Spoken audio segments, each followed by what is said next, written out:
Hi అండి. నమస్తే. Welcome to Subhamastu vlogs. ఈరోజు ఒక మంచి స్టోరీ వినబోతున్నారు. స్టోరీ నేమ్ కృష్ణుడి ధైర్యం. కృష్ణుడు స్నేహితుడితో వేట కోసం అడవికి వెళ్తాడు. అలా వెళ్తూ వెళ్తూ దారి తప్పిపోయారు.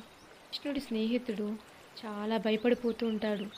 అసలే సాయంత్రం కావస్తుంది అని చాలా భయపడిపోతున్నాడు.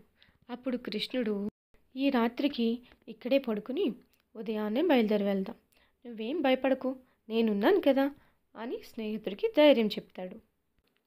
సరే, కాసేపు నేను పడుకుంటాను, నువ్వు ఏమైనా వస్తున్నాయేమో అని చూస్తూ ఉండు, ఏదైనా పామో పులో వస్తే నన్ను లేపు, నేను చూసుకుంటాను అని కృష్ణుడు పడుకుంటాడు.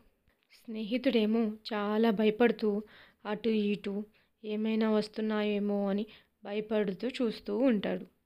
అలాగే ఏ చిన్న శబ్దం వచ్చినా సరే చాలా భయపడిపోతూ ఉంటాడు. అప్పుడే అక్కడికి ఒక రాక్షసుడు వస్తాడు.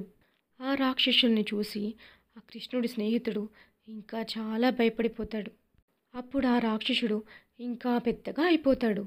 ఈ రాక్షసుడు నన్ను తినేస్తాడు అనుకుని కళ్ళు తిరిగి పడిపోతాడు స్నేహితుడు. కాసేపటికి కృష్ణుడు లేచి, ఏడి స్నేహితుడు ఏడి అని వెతికసాగాడు. అప్పుడే మళ్ళీ గట్టిగా అరుచుకుంటూ ఆ రాక్షసుడు వస్తాడు.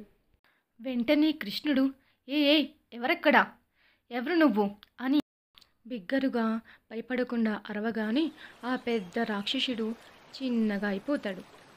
ఆ రాక్షసుడిని తీసుకుని జోబులో వేసుకుంటాడు. అక్కడే పడి ఉన్న తన స్నేహితుడిని చూసి, లే లే ఇంటికి వెళ్ళాలి అని లేపాడు. స్నేహితుడు లేచి, కృష్ణ, నేను ఎంత పెద్ద రాక్షసుని చూశాను అని భయపడుతూ చెప్తాడు. వెంటనే కృష్ణుడు తన జేబులో ఉన్న రాక్షసుని తీసి, ఇతనే నా రాక్షసుడు అని అడుగుతాడు. ఇతనే నీకు ఎట్లా దొరికాడు, ఇంత చిన్నగా ఎలా అయిపోయాడు అని భయపడుతూ అడుగుతాడు. అప్పుడు కృష్ణుడు, నువ్వు ఆ రాక్షసుని చూసి ఇంత భయపడిపోయావు కాబట్టి ఇంకా పెద్దగా అయిపోయాడు, నేను భయపడలేదు కాబట్టి ఇంత చిన్నగా అయిపోయాడు, భయంతో ఏమీ సాధించలేము, ధైర్యంగా ఉండు అని అనుకుని కృష్ణుడు స్నేహితుడు ఇంటికి వెళ్ళిపోయారు. చిన్నపిల్లలకి బెడ్ టైమ్ స్టోరీస్ కింద ఇవి చాలా బాగుంటాయి. ఇంకా ఇటువంటి స్టోరీస్ వినాలనుకుంటే కామెంట్ చేయండి. Please do subscribe, like and share. Thank you so much for watching.